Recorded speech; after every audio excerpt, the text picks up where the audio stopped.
બાલકૃષ્ણ લાલ કી જય। શ્રાવણ મહિનાનું આગમન થઈ ચૂક્યું છે। કૃષ્ણ પક્ષ છે, અષ્ટમી તિથિ છે, રોહિણી નામનો બ્રહ્માજીનું નક્ષત્ર છે અને જે સમય કાળે અત્યંત શોભા ધારણ કરેલી હતી તેવો ઉત્તમ સમય પ્રાપ્ત થયો છે। શ્રીમદ ભગવદ્ ગીતામાં ભગવાને કહ્યું, કાલોસ્મિ લોકક્ષયકૃત પ્રવૃદ્ધ। કૃષ્ણ કાળને જોઈને ન ચાલે, કારણ કે કાળના નિયામક શ્રી કૃષ્ણ છે। કૃષ્ણ પ્રગટ થવાના હોય ત્યારે સેવક કાળ બધી જ રીતે શોભા ધારણ કરે છે। નહીં તો જુઓ, જ્યોતિષની દ્રષ્ટિએ મધ્યરાત્રિનો સમય, દક્ષિણાયનનો સમય, આ બધો જ કાળની દ્રષ્ટિએ જોવા જઈએ તો આ સમય કઈ શુભ નથી। પણ ઠાકોરજી ક્યારે પણ શુભ સમય જોઈને નથી આવતા। ઠાકોરજી પધારે ત્યારે સમય શુભ થઈ જાય। કેટલાક લોકો એટલા મહાન હોય કે લાઈનમાં ના ઉભા રહે, એ જ્યાં ઉભા રહે ત્યાંથી લાઈન શરૂ થાય। અને આપણા ઠાકોરજી એવા છે કે જ્યાં ઉભા રહે ત્યાંથી લાઈન શરૂ થાય। અને પ્રભુ ભગવાનની પધરામણીનો મંગલમય સમય આવ્યો છે। કાળ, દિશા, પૃથ્વી, જલ, તેજ, વાયુ, આકાશ, મન, બુદ્ધિ અને આત્માની પ્રસન્નતાનો પાર ન રહ્યો। સર્વની પ્રસન્નતાનું વર્ણન અહીંયા શ્રીમદ ભાગવતના 8.5 શ્લોકોમાં કર્યું છે। 8.5 શ્લોકો એટલા માટે કે ભગવાનની પ્રકૃતિ 8 છે। ભૂમિ, રાપો, નલો, વાયુ, ખમ, મનો, બુદ્ધિરેવ ચ અહંકાર ઇતિયમ મે ભિન્ન પ્રકૃતિ અષ્ટધા। 8 પ્રકૃતિ છે અને જે અડધો શ્લોક છે તે પરમાત્માનો છે। અને પરમાત્મા જ્યારે પ્રગટ થાય છે ત્યારે અર્ધમાત્રા કૃષ્ણ, શ્રુતિ કહે છે કૃષ્ણની અડધી માત્રા છે। અને કારણ કે ઓમકારમ બિંદુ સંયુક્તમ નિત્યમ ધ્યાયંત યોગિનઃ કામદમ મોક્ષદમ ચૈવ ઓમકારમ બિંદુ સંયુક્ત। જે ઓમકાર છે એના ઉપર બિંદુની માત્રા છે એ પરમાત્મા છે, એ શ્રી કૃષ્ણ છે। 8.5 શ્લોકો આથી ઘણું બધું એનું વિશ્લેષણ થઈ શકે। અક્ષરથી પ્રારંભ થયો છે। શા માટે અક્ષરથી પ્રારંભ થયો? અથ સર્વ ગુણોપેતમ। અથી પ્રારંભ કેમ થયો? કારણ કે ગીતાજીમાં ભગવાને કહ્યું, અક્ષરાણામ અકારોસ્મિ। અકાર એ તો મારી વિભૂતિ છે, એટલા માટે અથ સર્વ ગુણોપેત કાલ પરમશોભન યર્યેવા જનજન્મરક્ષમ શાંતરક્ષગ્રહતારકમ। આ શ્લોક આપણે ક્યારે બોલીએ છીએ? પુષ્ટિમાર્ગીય હવેલીઓમાં જન્માષ્ટમીના દિવસે મધ્યરાત્રિએ જ્યારે ઠાકોરજીના પ્રાગટ્યનો સમય થાય ત્યારે જે તે મંદિરના વિદ્વાન બ્રાહ્મણ આ શ્લોકો 8.5 શ્લોકો 3 વખત બોલતા હોય છે। એ વ્યુહના આધારે ભગવાન જે રાજન જજન ભગવાનમાંથી જેમનો જન્મ થયેલ છે તે બ્રહ્માનું રોહિણી નક્ષત્ર હતું। નક્ષત્રો, ગ્રહો અને તારાઓ શાંત થયા હતા તેવું નક્ષત્ર થયું। પરમ ભગવાનને સ્વભાવના વાળો, સર્વ ગુણો વાળો કાળ પ્રાપ્ત થયો છે। કાળ તો ભગવાનના સેવક છે। ભગવાન કાળને વશ નથી, કાળ ભગવાનને વશ છે। અને એટલા માટે અહીંયા કાલની શોભા થઈ છે। દિશક પ્રસેદુર ગગનમ નિર્મલોડુ ગણોદયમ મહિમંગલ ભૂયિષ્ટ પૂર્વગ્રામ પ્રજાકરા। આ શ્લોકોનું કેટલું મહત્વ છે? પ્રિયજનો, એનું એક જ ઉદાહરણ કહું, કેટલું મહત્વ આ શ્લોકોનું છે। અહીંયા આપણા પૂજ્યપાદ ગોસ્વામી હરિરાયજી મહોદય એમના પરિવાર સાથે ગયા વર્ષે પધાર્યા હતા. 1.5 વર્ષ થયું હશે. અને તે વખતે વેકેશન હતું એમના લાલન દ્વિજરાજ બાવા અને મોટા બાવા વદાન્ય બાવા શ્રીનાથજી બિરાજતા. અને હરિરાય બાવાએ મને બોલાવીને ખાસ આજ્ઞા કરી કે દ્વિજરાજ બાવાને હવે થોડુંક શ્રીમદ ભાગવતને આ બધો એમને શીખવાડવાનું છે. મેં તો શરૂઆત ક્યાંથી કરીશું? શાસ્ત્રી શરૂઆત 8.5 શ્લોકોથી કરો. જન્મ પ્રકરણના જે 8.5 શ્લોકો છે ઠાકોરજીના પ્રાગટ્યના, એ શીખવાડવાથી શરૂઆત કરો. અને એ શીખ્યા એકવાર જો વલ્લભ કુલ છે આ, તમે એક વખત બોલાવો તો એમને તરત જ એ વસ્તુનું ગ્રાસ્પિંગ કરી લે.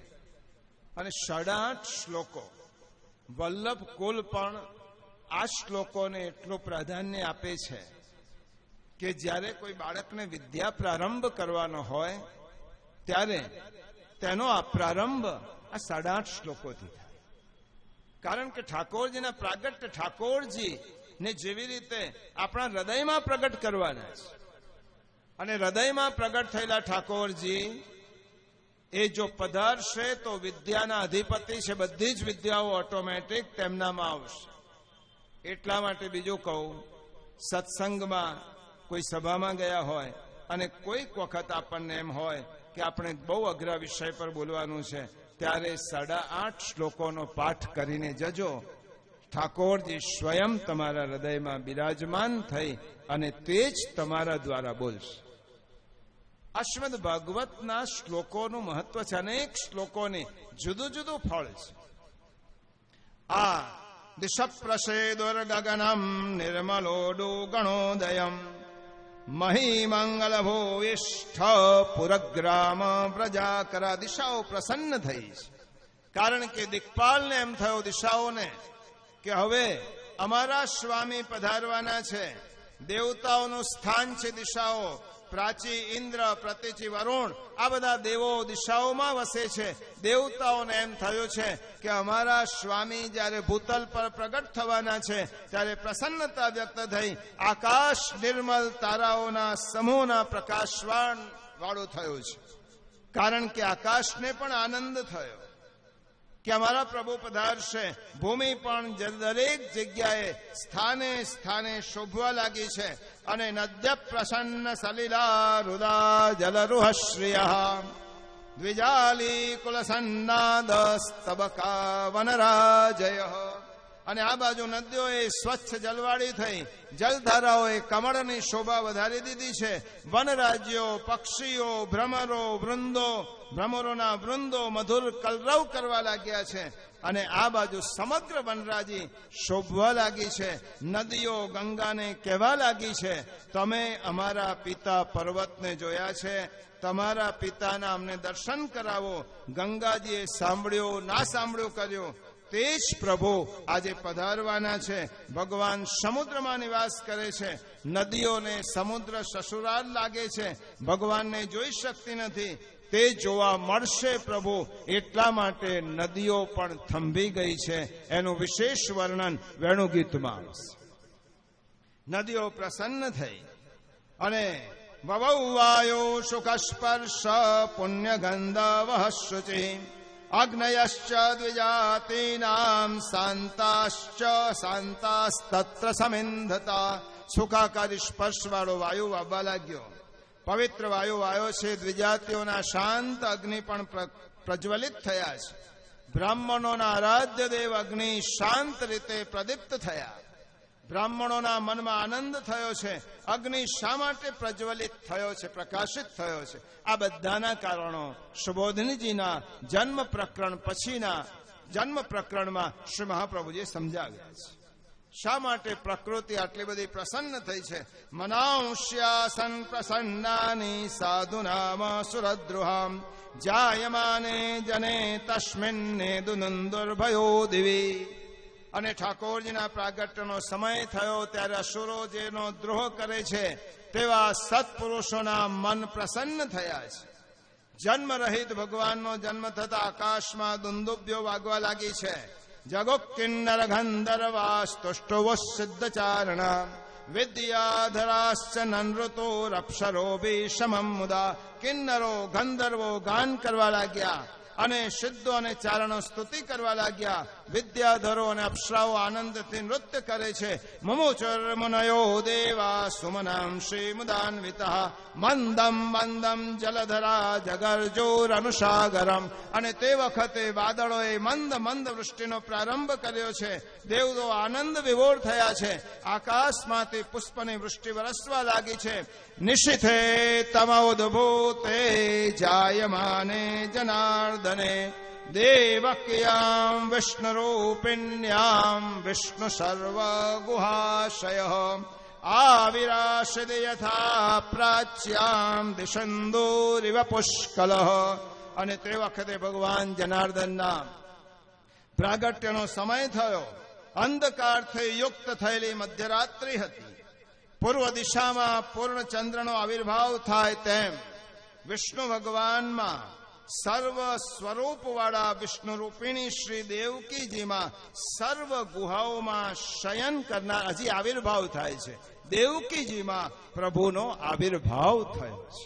આવિર્ભાવ થયો છે. પ્રભુ પ્રગટ હવે થશે. આતુરતા વગર ભગવાન પ્રગટ થતા નથી. અને જેટલી આતુરતા વધશે એટલું ભગવત સ્વરૂપના દર્શનનો આનંદ વિશેષ આવશે. એટલા માટે મહાપ્રભુજી લખ્યું છે નિશિથનો સમય મધ્યરાત્રિની 45-46 ઘડીનો સમય. એટલા માટે સુબોધનજીમાં લખ્યું છે, કારણ કે મહાપ્રભુજી તો જે જુએ છે તે લખે છે. એટલા માટે લખ્યું છે અંધારું નિવૃત્ત થયું હતું. હવે આમ તો નિશ્ચિત મધ્યરાત્રિનો સમય છે. શ્રી મહાપ્રભુજી લખ્યું કે અંધારું નિવૃત્ત થયું હતું. 45 અને 46 એ બે ઘડીઓની મધ્યરાત જેમાં અંધકાર મટી ગયો હતો. એટલા માટે મહાપ્રભુજી લખ્યું છે વદ પક્ષ છે. સમજો, આચાર્ય ચરણની વાણી બહુ ગોઢ હોય છે. પૂર્ણિમાનો ચંદ્ર એ પ્રકાશ એનો બધાને દેખાય, કારણ કે પૂર્વ રાત્રિના પૂર્વ ભાગમાં પૂર્ણિમાનો ચંદ્ર પ્રકાશિત હોય. પણ જ્યારે અમાવાસનો ચંદ્ર પણ પ્રકાશિત હોય છે, ક્યારે હોય છે? મધ્યરાત્રિ પછી અમાવાસના ચંદ્રનું અજવાળું આકાશમાં દેખાય છે. અને મહાપ્રભુજીએ લખ્યો છે મધ્યરાત્રિની 45-46 ઘડીનો સમય અને અમાવાસની વદ પક્ષની રાત્રિ હતી. તે સમયે અંધારું નિવૃત્ત થયું હતું, કારણ કે ચંદ્રમાએ પ્રકાશવાની શરૂઆત કરી હતી. ભગવાન 3 વ્યૂહો સહિત અનિરુદ્ધ, સંકર્ષણ અને પ્રદ્યુમ્ન સહિત લોક વેદ પ્રસિદ્ધ પ્રથિત પુરુષોત્તમ મથુરામાં પ્રગટ થયા છે. આ મહાપ્રભુજી જન્મ પ્રકરણ, એટલા માટે મેં પહેલા જ કહ્યું હતું, જન્મ પ્રકરણને જો તમે તત્વતઃ સમજી લેશો તો આખા કૃષ્ણ સમજ્યા. જન્મ પ્રકરણને નહીં સમજ્યા અને લૌકિક રીતે ભગવાનનો આવો જન્મ થયો હતો અને પછી વસુદેવજી તેમને ટોપલીમાં પધરાવીને લઈ ગયા, આટલી વાત મહાપ્રભુજીએ કરી નથી. 3 રીતે મથુરાના કારાવાસમાં 3 વ્યૂહથી પ્રભુનું પ્રાગટ્ય થયું છે: અનિરુદ્ધ, સંકર્ષણ અને પ્રદ્યુમ્ન. વાસુદેવ વિહોરે પ્રાગટ્ય ઠાકોરજીનું થવાનું છે ગોકુલના નંદાલયમાં. ત્યારે બંને સ્વરૂપ એકત્રિત થશે. લોક વેદ પ્રથિત પુરુષોત્તમ. હવે જ્યારે ઉદ્ધવ અક્રૂરજીનો પ્રસંગ આવશે પરમ દિવસ, ત્યારે કઈશ આનું રહસ્ય શું છે કે અક્રૂરજીને કયા દર્શન થયા અને કયા પુરુષોત્તમના દર્શન થયા. સાક્ષાત મોક્ષદાતા જગત જેમાં વસે છે તેવા લીલાયુક્ત સાકાર સર્વવ્યાપક પુરુષોત્તમનું પ્રાગટ્ય નંદરાયજીને ત્યાં ગોકુલમાં થયું છે. કૃષ્ણ જુદા નથી. સમજો બરાબર, કૃષ્ણ એક જ છે. 3 વ્યૂહ સહિત કૃષ્ણનું પ્રાગટ્ય મથુરામાં છે. કૃષ્ણસ્તુ કેવલામ લીલા કરોતી રસરૂપિણીમ. શિક્ષાપત્રમાં હરિરાય ચરણ કહે છે કૃષ્ણસ્તુ કેવલામ લીલામ કરોતી. અને દાસીનામ મહાપ્રભુજીએ શું કહ્યું સુબોધિનીજીના આ અધ્યાયના સુબોધનીજીમાં શ્રી આચાર્ય ચરણ કહે છે, દાસીનામ સર્વરક્ષાર્થમ નિમિત્તો કૃત્યતાદ્રશમ આવિર્ભૂતો મમ સ્વામી નિશ્ચિત્યમ વાચિ પૂર્વવત. ભગવાને જેવી રીતે વચન આપ્યું હતું બ્રહ્માજીને, એ રીતે મારા સ્વામી દેવકીજીને નિમિત્ત બનાવી અને તેમનું પ્રાગટ્ય થયું છે. શ્રાવણ મહિનો, કૃષ્ણ પક્ષ, અષ્ટમી તિથિ, રોહિણી નક્ષત્ર, રાત્રિના 12 વાગે જ્યારે કારાગૃહમાં અંધકાર છવાયેલો હતો ત્યારે વસુદેવ દેવકીએ પ્રથમ ચરણારવિંદના દર્શન કર્યા છે. ચતુર્ભુજ સ્વરૂપે પહેલા પ્રભુ દર્શન આપે છે. બાળક થઈને નથી આપતા, પહેલા ચતુર્ભુજ રૂપે કારાગૃહમાં ચતુર્ભુજ રૂપ નારાયણ પ્રગટ થયા છે. પહેલા તો ચરણારવિંદના દર્શન કર્યા છે, કારણ કે મર્યાદા ભક્તિ હતી. મુખારવિંદ પછી દેખાશે. અને રાજા શ્રવણ કરો.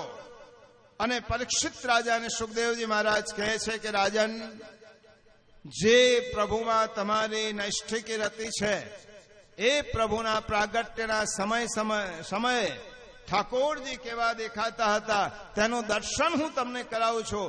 કારણ કે હે રાજન, હું પોથીમાંથી બોલતો નથી, હું તો જે પ્રભુના દર્શન કરું છું તેનું વર્ણન કરું છું. તમે એમ લાગે છે કે સુખદેવજી મહારાજ ભાગવતની પોથી ખોલીને બેઠા હશે, એક એક શ્લોક આપણી જેમ વાંચતા હશે. સુખદેવજી મહારાજ તો જે જુએ છે તે બોલે છે. એમની અંતરચક્ષુ ખુલી ગયા છે. અને સુખદેવજી મહારાજ કહે છે કે હે રાજન, તમદભૂતમ બાલકમંબુજેક્ષણમ ચતુર્ભુજમ શંખ ગદાયુધાયુધમ શ્રીવત્સલક્ષ્મમ ગલશોભિકૌસ્તુભમ પીતાંબરમ સાંદ્રપયોદસૌભગમ મહાર્હવૈદુર્યકિરીટકુંડલ ત્વિષાપરિષ્વક્તસહસ્રકુંતલમ ઉદ્દામકોન્યત્યગકંકણોર્દિભિ વિરોચમાનમ વસુદેવૈક્ષત.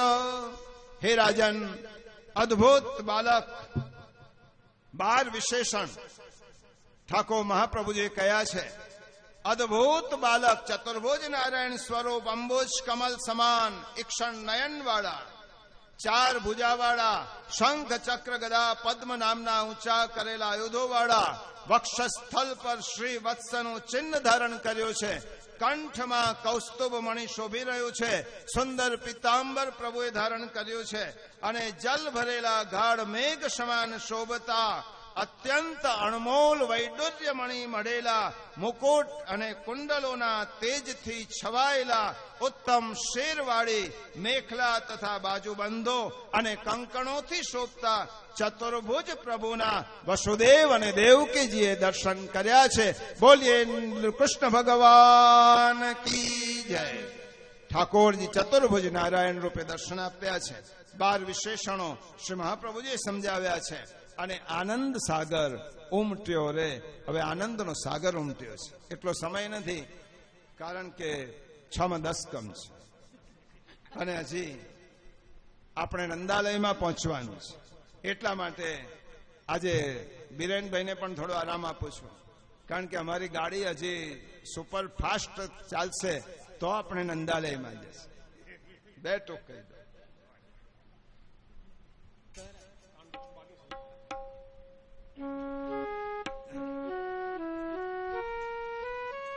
ભાદોળ કી અંધિયારી આઠે, ભાદોળ કી અંધિયારી ગરજત ગગન દામિની ગોધલે ગોકુલ ચાલે મોરારી આઠે, ભાદોળ કી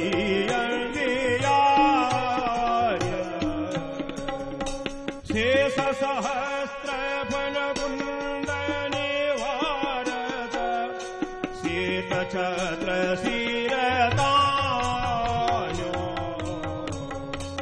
વસુદેવયં મધ્ય જગ જીવન કાહ કરે ગોપાલો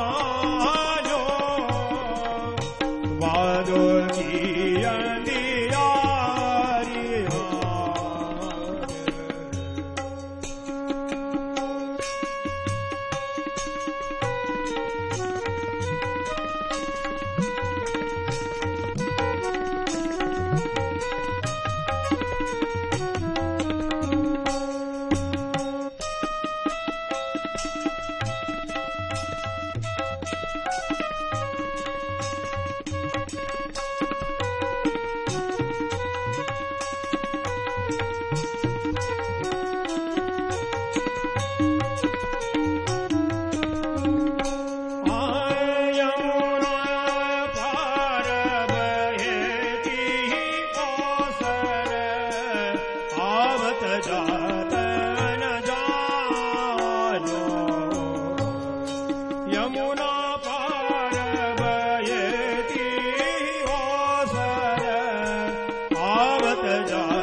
દેવ મુનિ મન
માનો ભાગવતી અંધિયારી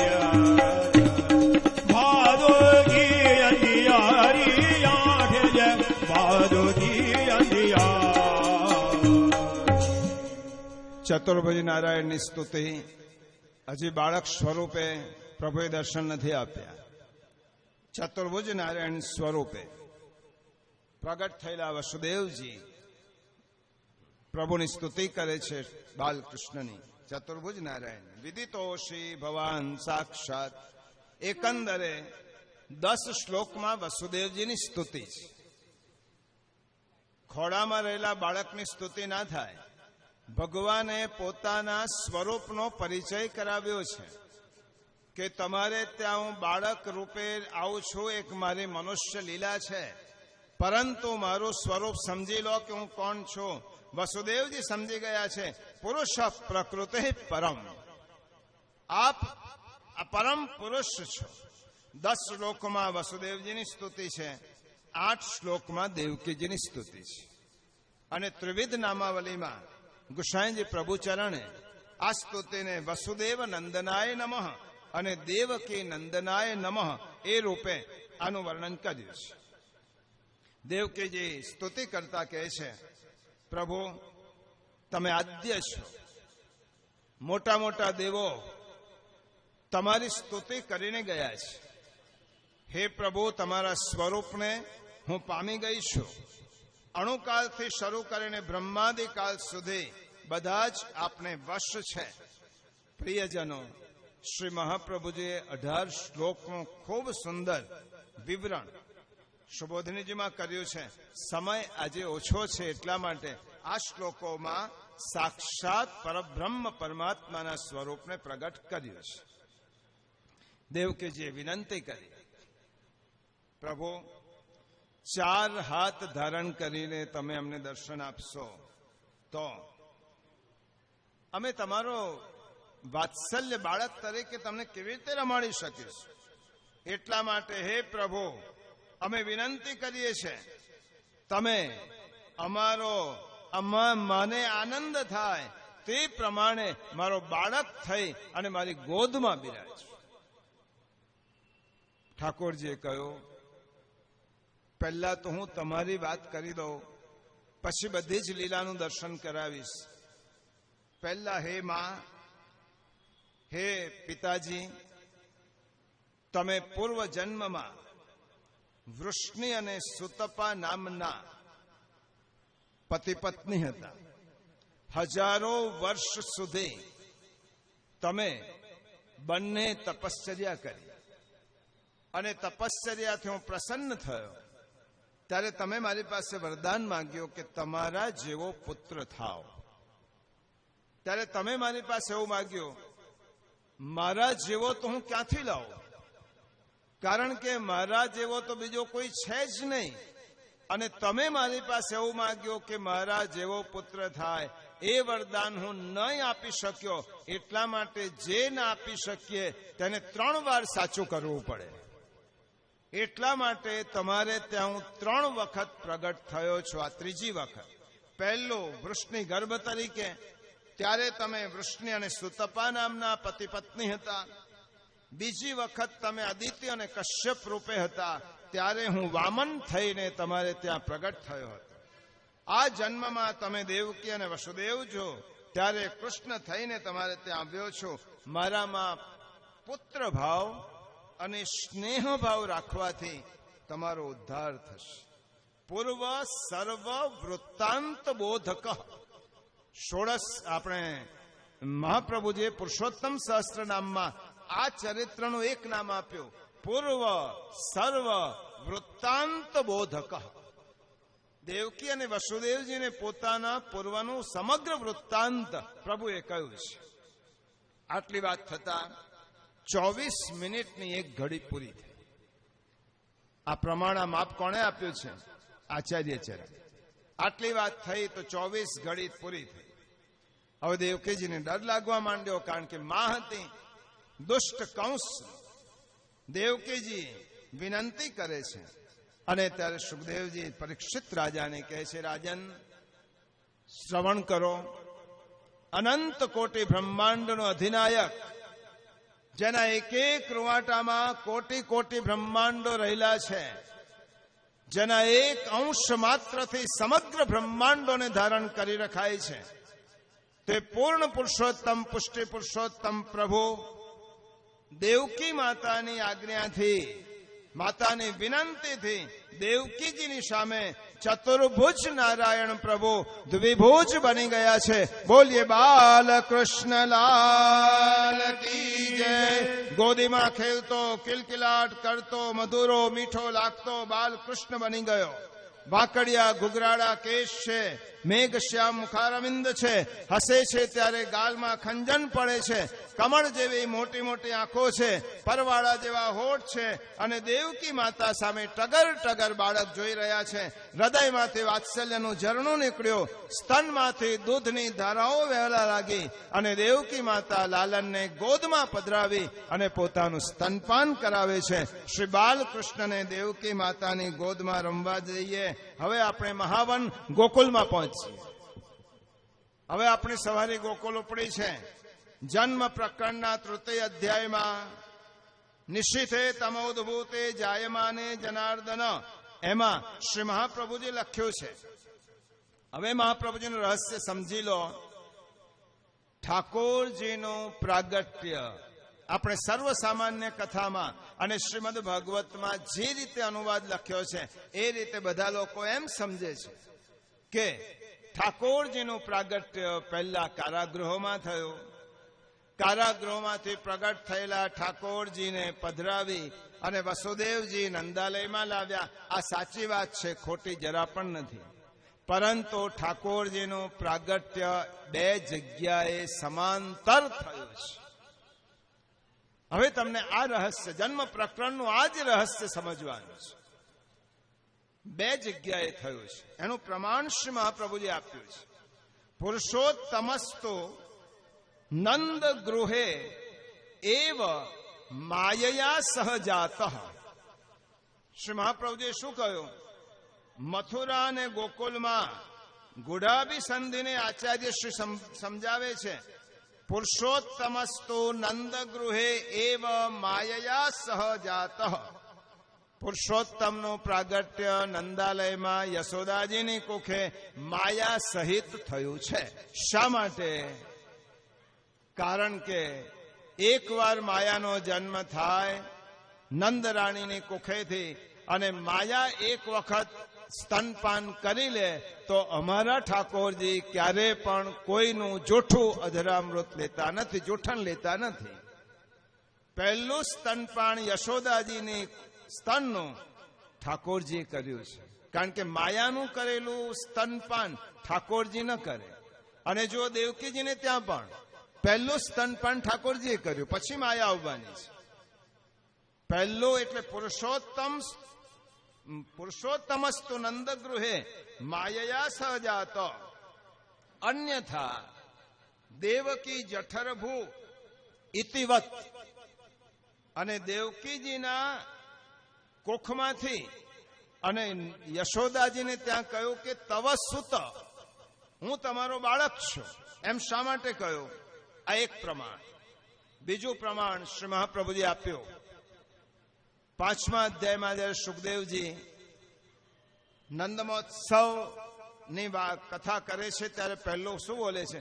નંદસ્ત્વાત્મજોત્પન્ને. શ્રી મહાપ્રભુજી શોધી કાઢ્યું. આત્મજ શબ્દ કોના માટે વપરાય? પોતાના રક્તથી થયેલા પુત્ર માટે. આત્મજ, આત્મની જાતિ તે આત્મજ. જે આત્મામાંથી જન્મે છે તેને આત્મજ કહેવાય. તો સુખદેવજી એમ કહ્યું કે નંદસ્ત્વાત્મજોત્પન્ને.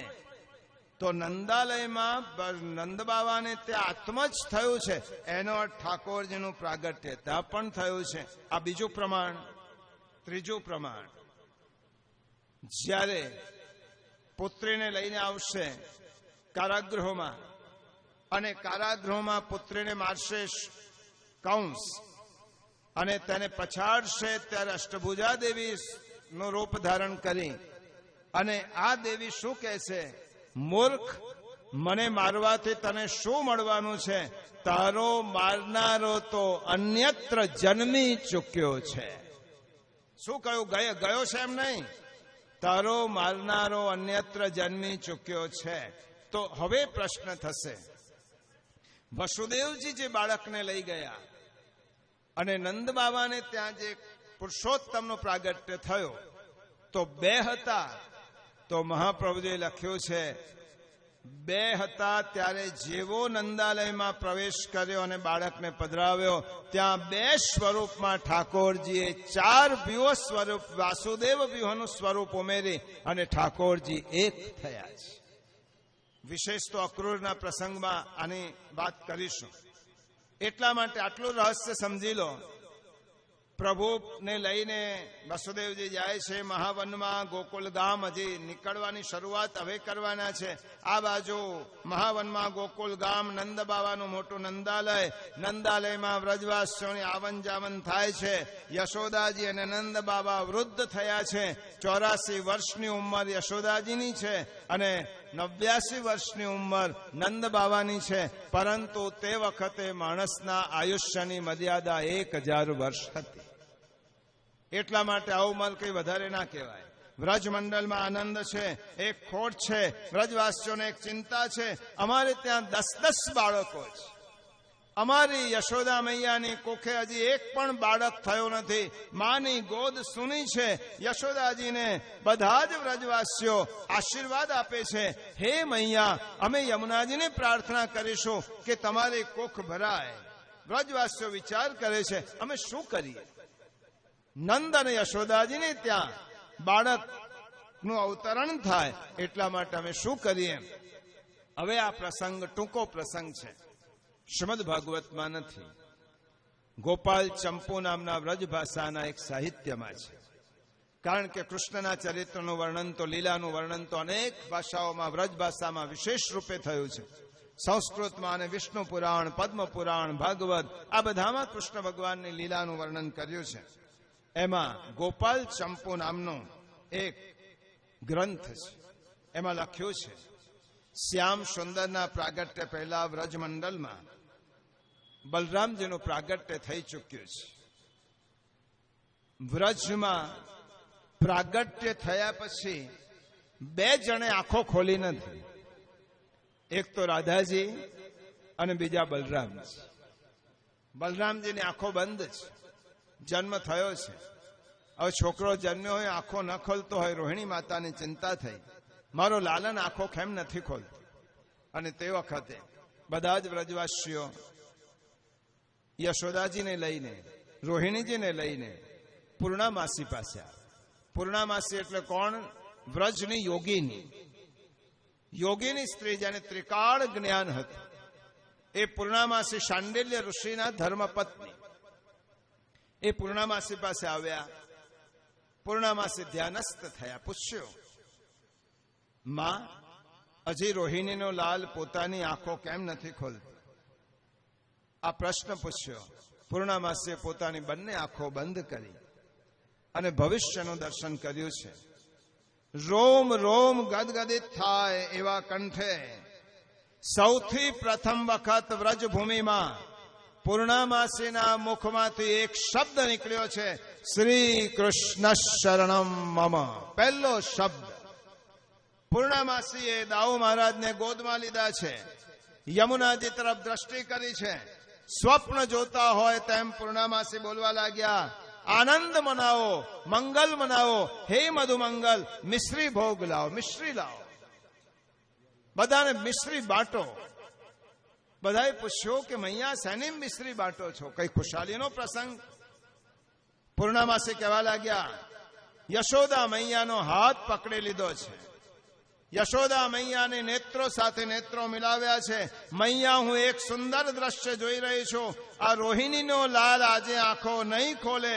તમારી ગોદીમાં કાળો પણ કામણગારો, મનને મોહન કરનારો, આખી દુનિયાને અજવાળું આપનારો, સૌના ચિત્તને ચોરનારો એવો એક સુંદર કુંવર રમતો થશે.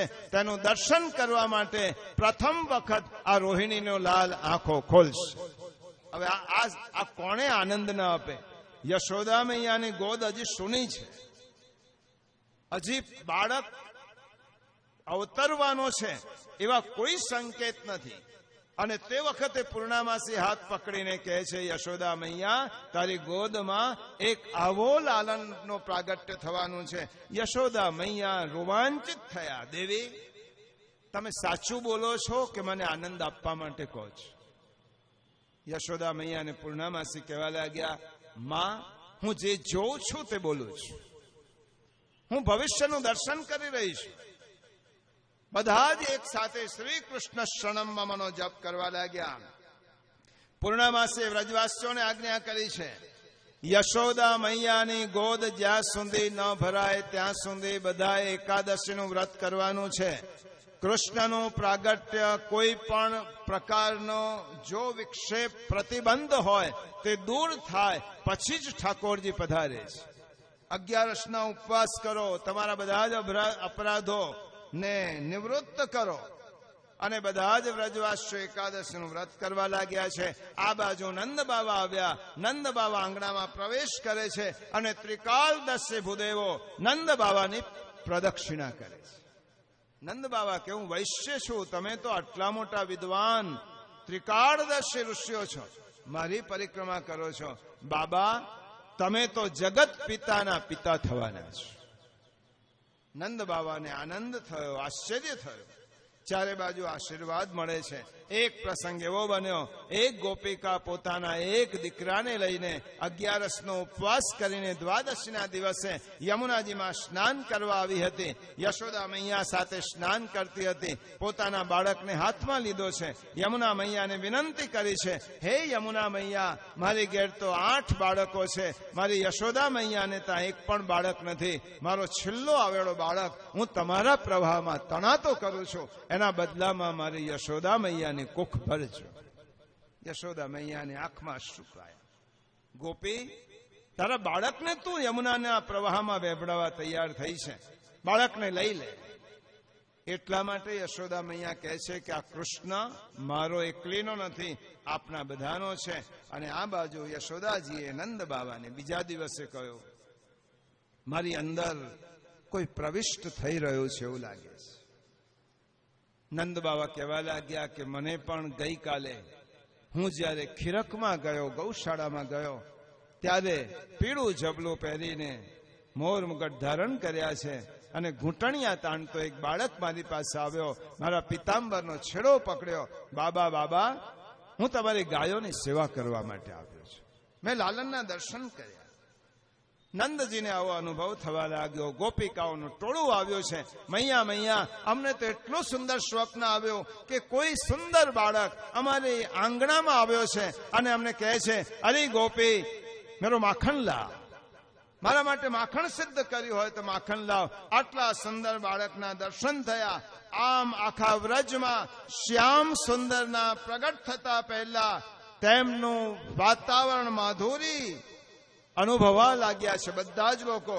વૃંદાવનના વૃક્ષો, ડાળ પાડ, લતા પતા કૃષ્ણ કૃષ્ણ કૃષ્ણનું સ્મરણ કરે છે. શા માટે? હમણાં જ આપણે સાંભળ્યું કે બ્રહ્માજીએ બધા જ દેવ દેવાંગનાઓ સિદ્ધ પુરુષોને આજ્ઞા કરી હતી કે વ્રજમાં કોઈ પણ રૂપે જન્મ ધારણ કરો. એટલા માટે વ્રજની વૃક્ષ, લતા પતા બધા જ કૃષ્ણના દર્શનની અપેક્ષા રાખી રહ્યા છે. અને આ બાજુ કારાગૃહમાં વસુદેવજીને ભગવાને આજ્ઞા કરી છે, મને અહીંયાથી ઉઠાવીને ગોકુલમાં નંદ બાબાને ત્યાં પધરાવો, ત્યાં જન્મેલી યોગ માયાને અહીંયા લઈ આવો. વસુદેવે કહ્યું, પ્રભુ અત્યારે ગોકુલ જવું એ તલવારની ધાર પર ચાલવા જેવું છે અને કારાગૃહ બંધ છે, કેટલાક સંરક્ષકો બેઠેલા છે. ઠાકોરજીએ કહ્યું કે જ્યાં મારું અવતરણ થાય ત્યાં કોઈ કારાગૃહ રહેતું નથી, કારણ કે હું તો બીજાને મુક્તિ આપનારો છું, હું બંધન આપનારો નથી. અને બીજાને મુક્તિ આપનારો કોઈ દિવસ બંધાય ખરો? જાઓ, દરવાજા ખુલી જશે. રેશમી વસ્ત્ર લીધું છે, ટોકરીમાં પ્રભુને પધરાવ્યા છે. અને આ બાજુ પ્રભુ દેવકી માતા આંખોમાં અશ્રુ સાથે પ્રભુને કહે છે, પ્રભુ થોડોક આનંદ મળ્યો આપના પ્રાગટ્યનો, હવે આ સ્વરૂપના દર્શન ક્યારે કરીશ, ક્યારે મને આનંદ આપશે? ત્યારે દેવકી માતાને પ્રભુએ કહ્યું, માં હું 11 વર્ષ ને 52 દિવસ પછી અહીંયા આવીશ, તે દરમિયાન મારું સ્વરૂપ તમે જે નિહાળ્યું છે તેનું સ્મરણ કરજો અને સ્મરણ કરતા કરતા મને યાદ કરજો. વસુદેવજીએ રેશમી વસ્ત્ર પધરાવ્યું, ઠાકોરજીને લઈને કારાગૃહની બહાર નીકળ્યા છે. આકાશમાં ઝરમર વૃષ્ટિ થઈ રહી હતી, કારણ કે મેઘને પણ એમ લાગતું હતું મારા સ્વામી પધાર્યા છે, મારો વર્ણ ધારણ કર્યો છે. ઝરમર ઝરમર વૃષ્ટિથી પ્રભુના પરિશ્રમને મેઘ દૂર કરી રહ્યા છે. યમુનાજીનો કિનારો આવ્યો છે. યમુના મૈયાને થયું, મારા સ્વામી મારા જલમાંથી આજે પ્રથમ વખત પધારી રહ્યા છે અને સ્વામી જો મારામાંથી પધારતા હોય ને તેમના ચરણ સ્પર્શ હું ન કરું તો મારું સૌભાગ્ય શું? તે વખતે યમુનાજીમાં પૂર આવ્યું છે. શ્રી મહાપ્રભુજી લખે છે, આ યમુના નથી, આ યમાનુજા થયા છે, યમની અનુજા બની ગયા છે. ભીષણ પૂર આવ્યું છે. પાછળ શેષ નારાયણે પ્રભુને સહસ્ત્ર ફણાથી છત્ર કર્યું છે. વસુદેવજીને ખબર નથી કે પાછળ શેષ નારાયણ છે. યમુનાજીમાં કાલિંદી વેગ હર્ત્રે નમઃ ગુસાઈજીએ કહ્યું. અને યમુનાજી નો ભાવ પ્રભુ સમજી ગયા. પોતાના જમણા ચરણારવિંદને ટોકરીની બહાર પધરાવ્યો છે. આ યમુનાજી મારા ચરણ સ્પર્શ કરવા માટે અધીરા બન્યા છે, એટલા માટે મારા ચરણનો સ્પર્શ કરાવી દઉં, યમુનાજી શાંત થાય. શ્રી મહાપ્રભુજી લખે છે, યમુનાજીને ચરણ સ્પર્શ કરાવીને ઠાકોરજીએ પોતાની બધી જ સિદ્ધિઓનું દાન યમુનાજીને કરી દીધું છે.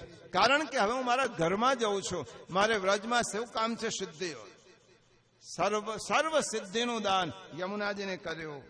યમુનાજી શાંત થયા છે. શેષ નારાયણ સેવાની તક જતી કરતા નથી. આ બાજુ નંદાલયમાં વસુદેવજી આવ્યા કે ઓરડાનો દીવો બુઝાઈ ગયો. ઓરડાનો દીપક બુઝાયો. શા માટે બુઝાયો તેનો અર્થ વૃંદાવનના મહાત્માઓ કરે છે. આ દીવાને એમ લાગ્યું જગતનો દીપક જે આવ્યો છે ત્યાં અમારી શ્રી વિશાળ જગતને પ્રકાશ કરનારો મહાદીપક આજે નંદાલયમાં પ્રગટ થયો છે. હવે અમારું શું કામ છે? જગત દીપક આવ્યો છે. યશોદાજીને સંકેત કર્યો છે દીવાએ, હે માં, હવે જાગો, સુવાનો સમય ગયો. હવે તમારું સુવાનું હરામ કરી દેશે આવનારો. જો સોવત હૈ વો ખોવત હૈ, જો જાગત હૈ વો પાવત. માં જાગો. વસુદેવજી પોતાના બાળકને પધરાવે છે. મનમાં અફસોસ છે, મારે ત્યાં આટલા સુંદર પ્રતાપી બાળકનો જન્મ થયો. નંદ બાવાની કુખે યશોદાજી, માયાનું આવરણ છે ને એટલે આંખો બંધ છે. હજી માયા ત્યાં છે. માયા હોય ત્યાં આંખો બંધ થાય, મૂર્છા આવી જાય. હજી માયા ત્યાં છે એટલે યશોદાજીને આંખો બંધ છે. એમને ખબર નથી કે મારી કુખે દીકરો અને દીકરી જન્મ્યા છે. બંધ આંખો છે. વસુદેવજીએ પણ બીજા કૃષ્ણના અન્યતમ રૂપને જોયું નથી અને પોતાના બાળકને પધરાવે છે. કાલ ઉઠીને મારો દીકરો મોટો થશે અને હું મારા દીકરાને લેવા આવીશ કે કૃષ્ણ મારો દીકરો છે, નંદ બાવા આપો. એની સાક્ષી કોણ આપશે? કોણે કહીશું? કોણ કહેશે કે આ સાચા વસુદેવજી પોતાના દીકરાને મૂકી ગયા છે અને દીકરીને લઈ ગયા છે? કોઈ જાગતું નથી. આકાશમાં દ્રષ્ટિ કરી વસુદેવજી ચંદ્રને જોયું. ચંદ્રને વિનંતી કરે છે કે હે ચંદ્ર, ભવિષ્યમાં નંદ બાબા એમ કહે કે આ કૃષ્ણ વસુદેવનો નથી, મારો છે, ત્યારે તો સાક્ષી આપવા માટે ઉભો રહે છે. કારણ કે તને ખબર છે કે આ હું મારા દીકરાને પધરાવી લઈ જાઉં છું. વસુદેવજી યોગમાયાને લઈને મથુરા આવ્યા. યોગમાયા કારાગૃહમાં રડવા લાગ્યા. કંસને ખબર પડી કોઈ બચ્ચા રોતા હૈ. કંસ આવ્યો છે દોડતો અને દેવકીજી વિનંતી કરી છે, ભાઈ આ તો દીકરી છે, દીકરો નથી, શા માટે મારે છે? કાલનેમી અસુર જેનામાં પ્રગટ થયેલો હતો એ કંસે બે દીકરીના બંને પગ પકડ્યા. દેવકીજીએ પાલવ પાથર્યો છે. ભાઈ આને રહેવા દે. દેવકીજીએ શા માટે વિનંતી કરી તેનું કારણ આપતા લખ્યું છે કે દેવકીજીને એમ હતો 6 પુત્રો મારા મરી ગયા તો મારે કોઈને જવાબ આપવાનો નહોતો. આ દીકરી તો યશોદા મૈયાની છે. કાલ ઉઠીને મોટી થશે અને યશોદા મૈયા મને કહેશે, હે દેવકી, મારી દીકરી ક્યાં? હું શું જવાબ આપીશ? આ તો પારકી થાપણ છે અને પારકી થાપણ એને સાચવીને રાખવી પડે. એટલા માટે વસુદેવજી આ દેવકી માતા વિનંતી કરે છે. કાળથી ગ્રસિત થયેલો કંસ સાંભળવાનું ચૂકી અને બંને પગ પકડે છે અને જ્યાં પથ્થર ઉપર પછાડવા જાય છે ત્યાં અષ્ટભુજા દેવીનું રૂપ ધારણ કરી અને દેવી પ્રગટ થયા છે. મૂર્ખ કંસ, તો મને શું મારે છે? તારો મારનારો તો અન્યત્ર જન્મી ચૂક્યો છે. કંસની આંખો ખુલી ગઈ અને આ બાજુ યશોદા મૈયા શ્રી મહાપ્રભુજીએ સમજાવ્યું છે. મહાપ્રભુજીની વાત એક પ્રગટ કરવાનું લાલચ એટલા માટે નથી છોડી શકતો કારણ કે આ રહસ્ય આપણે સમજી લઈએ. સુભદ્રાજી કોણ? સુભદ્રાજી એટલે જ યશોદા પુત્રી યોગમાયા. શ્રી કૃષ્ણની અદલા બદલીમાં તેઓ ગોકુલથી મથુરા પધાર્યા અને કંસના હાથમાંથી છૂટી દેવી રૂપા બની ગયા. કંસને ચેતવ્યો અને યોગમાયા ફરીથી સામાન્ય બાળકી બની ગયા. એનું નામ સુભદ્રા. એ સુભદ્રા છે, કંસ કૃષ્ણની બેન, જેને આપણે રથયાત્રામાં વસુદેવજી, આપણે કૃષ્ણ ભગવાન, બલભદ્રજી અને સુભદ્રાજીની સવારી નીકળે છે. આ બાજુ યશોદા મૈયાની આંખ ખોલી. હવે ફૂલ બોલ તૈયાર રાખજો. યશોદા મૈયાની આંખ ખોલી. હું શું જઈ રહ્યો છું? હવે તમારું કામ આવે છે. તૈયાર છો ને બધા? હા. યશોદા મૈયાની આંખો ખોલી. શું જોઈ રહી છું? આ બાળક છે કે હીરો છે? શ્રી અંગમાંથી કમલની વાસ આવે છે. યશોદા મૈયાને બાલકૃષ્ણની 4 આંખો મળી છે. યશોદા મૈયાએ પ્રભુના દર્શન કર્યા, ખાતરી કરી કે હું જાગું છું. યશોદાજીના નણંદ સુનંદા બાજુમાં સૂતેલા હતા. બાળકના રડવાનો અવાજ સાંભળ્યો. સુનંદા યશોદાજી પાસે દોડી આવ્યા. અરે, આ ભાભીની ગોદમાં તો સુંદર બાળક છે. યશોદાજીએ સુનંદાને કહ્યું, જાઓ તમારા ભાઈને શુભ વધાઈ આપો. હે સુનંદા, તમારા ભાઈને વધાઈ આપો કે બાળક થયો છે. સુનંદાજી દોડતા દોડતા નંદ બાબા પાસે આવે છે. ભૈયા, હું બધાઈ લઈને આવી છું. શાની બધાઈ છે? કહેતો ખરી. મંગલમ મંગલ રૂપ નિધાન સાવરો મંગલ રૂપ નિધાન. આ સુનંદાજી જે આ દિન તે હરિ ગોકુલ પ્રગટે દિન દિન હોત વિશ્રામ. અને સુનંદા મૈયા કીર્તનો ગાય છે. નંદ બાબા, અરે સુનંદા, તું ગાવાનું બંધ કર અને મને કહેતો ખરી કે શું વધાઈ લાવી છે. સુનંદાજી કહે છે, બાબા, મંગલમ મંગલમ વ્રજભૂમિ મંગલમ. આજે વ્રજભૂમિનું ધન્યતા સૌભાગ્ય છે. મંગલ થઈ છે વ્રજભૂમિ. નંદ બાબા અધીરા બન્યા છે. સુનંદા, હજી તું કીર્તનો ગાઈશ કે બતાવીશ શું વધાઈ લાવી છે? ભૈયા, એસે નહીં બતાઉંગી. અને તે વખતે નંદ બાબાને સુનંદાએ કહ્યું, મોડું ખોલીએ બાબા, પહેલે ભૈયા પહેલે મુખ ખોલો. સુનંદાએ કહ્યું. નંદ બાબાએ મોં ખોલ્યું. સુનંદાએ મુખમાં પેંડો મૂક્યો અને કહ્યું, ભૈયા તિહારે વહાં લલ્લો ભયો હૈ. બોલીએ નંદ ઘેરા નંદ ભયો. કનૈયા લાલ કી ઘેરા નંદ ભયો. કનૈયા લાલ કી નંદ ઘેરા નંદ ભયો. જય કનૈયા લાલ કી હાથી લિયો ઘોડા લિયો. ઓર દિયો પાલ કી હાથી લિયો ઘોડા લિયો. ઓર દિયો પાલ કી નંદ ઘેરા નંદ ભયો. જય કનૈયા લાલ કી નંદ ઘેરે આનંદ ભયો. જય કનૈયા લાલ કી બ્રજ મે આનંદ ભયો. જય કનૈયા લાલ કી બ્રજ મે આનંદ ભયો. જય કનૈયા લાલ કી હાથી લિયો ઘોડા લિયો. ઓર દિયો પાલ કી ગાયો કે રખવાડો આયો. જય કનૈયા લાલ કી ગાયો કે રખવાડો આયો. જય કનૈયા લાલ કી માખણ ચોરે આયો. જય કનૈયા લાલ કી માખણ ચોરે આયો. જય કનૈયા લાલ કી નંદ ઘેરા નંદ ભયો. જય કનૈયા લાલ કી નંદ ઘેરા નંદ ભયો. જય કનૈયા લાલ કી બ્રજ મે આનંદ ભયો. જય કનૈયા લાલ કી વસુદેવ કો પુત્ર ભયો. જય કનૈયા લાલ કી વસુદેવ કો પુત્ર ભયો. જય કનૈયા લાલ કી નંદજી કો જાયો ભયો. જય કનૈયા લાલ કી નંદજી કો જાયો ભયો. જય કનૈયા લાલ કી નંદ ઘેરા નંદ ભયો. જય કનૈયા લાલ કી દેવકી કો પુત્ર ભયો. જય કનૈયા લાલ કી દેવકી કો પુત્ર ભયો. જય કનૈયા લાલ કી જશોદા કો જાયો ભયો. જય કનૈયા લાલ કી જશોદા કો જાયો ભયો. જય કનૈયા લાલ કી નંદ ઘેરા નંદ ભયો. જય કનૈયા લાલ કી યશોદા કો લાલ भयो જય કનૈયા લાલ કે. दाऊ जी को भैया आयो જય કનૈયા લાલ કે. जय हो नंद लाल की જય હો લાલ કે. माखन चूरैया आयो જય કનૈયા લાલ કે. बंसी बजैया आयो જય કનૈયા લાલ કે. हे गोकुल में आनंद भयो જય કનૈયા લાલ કે. हे आनंद परमानंद भयो જય કનૈયા લાલ કે. ब्रज में आनंद भयो જય કનૈયા લાલ કે. ब्रज में आनंद भयो જય કનૈયા લાલ કે. कौआ चराने आयो જય કનૈયા लाल के. ब्रज को रखवालो आयो जय कन्हैया लाल के.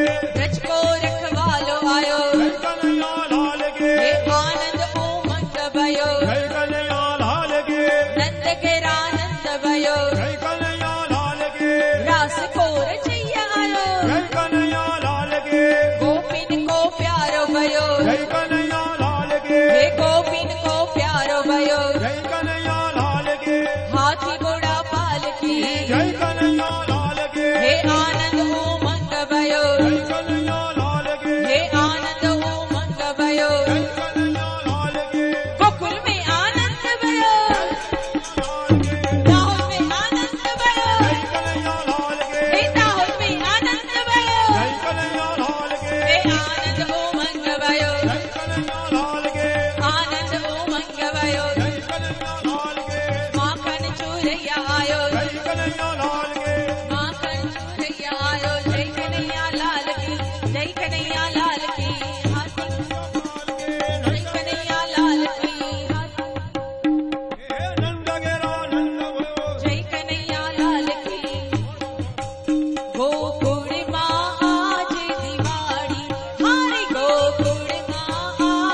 થયા વનવાણી રે પ્રગટ થયા વનવાણી ગોકુળમાં પ્રગટ થયા વનવાણી રે પ્રગટ થયા વનવાણી ગોકુળમાં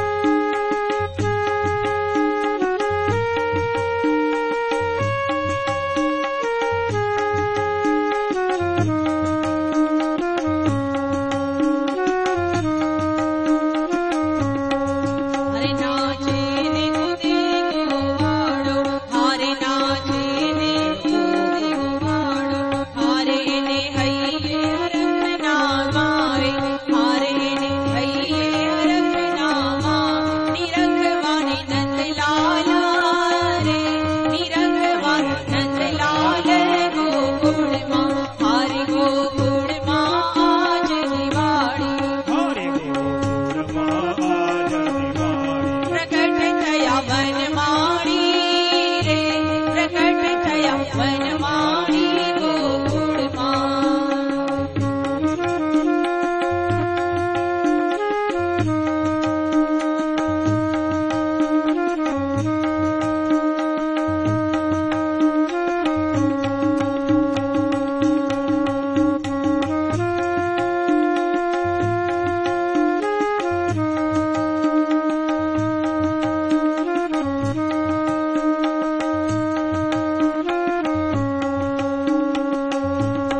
હારે અવીર ગુલાલ ઉડાડે અવીર ગુલાલ ઉડાડે હારે મારગડે મઈ છલકાય હારે મારગડે મઈ છલકાય ગોરસ રસ રે લાવે રે ગોરસ રસ રે લાવે ગોકુળમાં હારે ગોકુળમાં આજ દિવાળી હરે ગોકુળમાં આજ દિવાળી પ્રગટ થયા વનવાણી રે પ્રગટ થયા વનવાણી ગોકુળમાં પ્રગટ થયા વનવાણી રે પ્રગટ થયા વનવાણી ગોકુળમાં હારે નંદતના દરબારે નંદતના દરબારે હારે ભીડ ભરાણી વારે હારે ભીડ ભરાણી વાર ભુવન જય જય કરે ભુવન જય જય કરે રે ગોકુળમાં હારે ગોકુળમાં આજ ગોકુળમાં પ્રગટ થયા વનમાળી રે પ્રગટ થયા વનમાળી ગોકુળમાં હારે પારણીએ વિશ્વ વિહારી હારે પારણીએ વિશ્વ વિહારી હારે બોલાવે જશોદા માણી હારે બોલાવે જશોદા માં ગોવિંદ જય બલિહારી રે ગોવિંદ જય બલિહારી ગોકુળમાં હારે ગોકુળમાં આજ દિવાળી હારે ગોકુળમાં આજ દિવાળી પ્રગટ થયા વનમાળી રે પ્રગટ થયા વનમાળી ગોકુળમાં हेरी हे भैया हे हो आज नंद राय के आए नंद भगो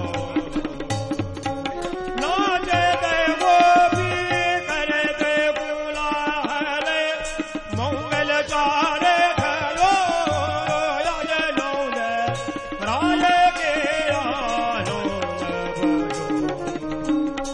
राती पीड़ी छोरी पहरे नौतन झूम कसाय सोवा चंदन यंगल गाये सेदुर माग संभारे अज नौद राय के आनंद भरो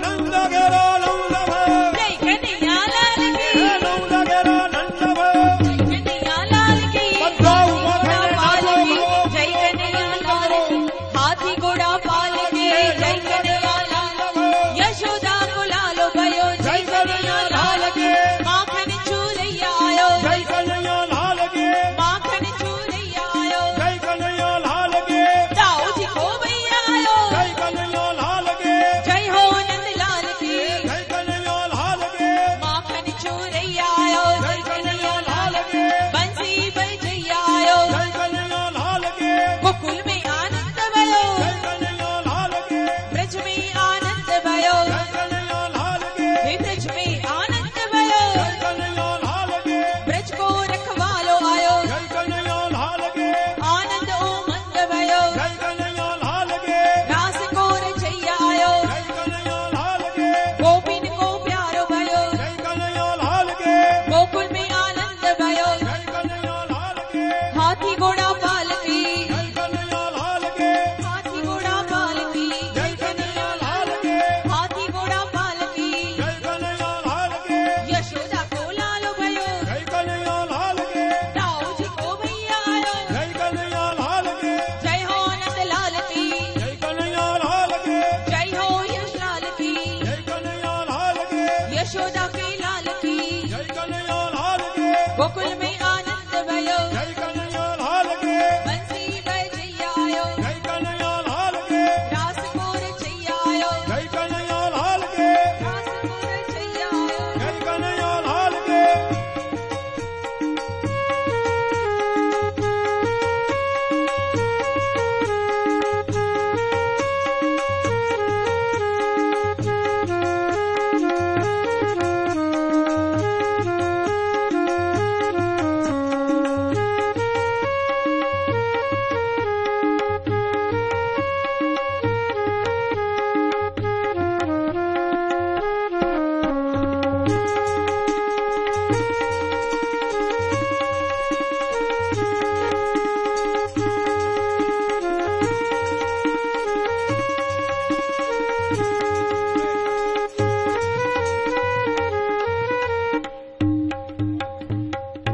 माखन दूध दयो भरी भाजन सकल गोयल ले आए बाज गगन पखावत मुंगरी गावत गीत सुहाए राजनौन राय के आनंद हरद दुबय सतत कुम कुम आंगन मारी की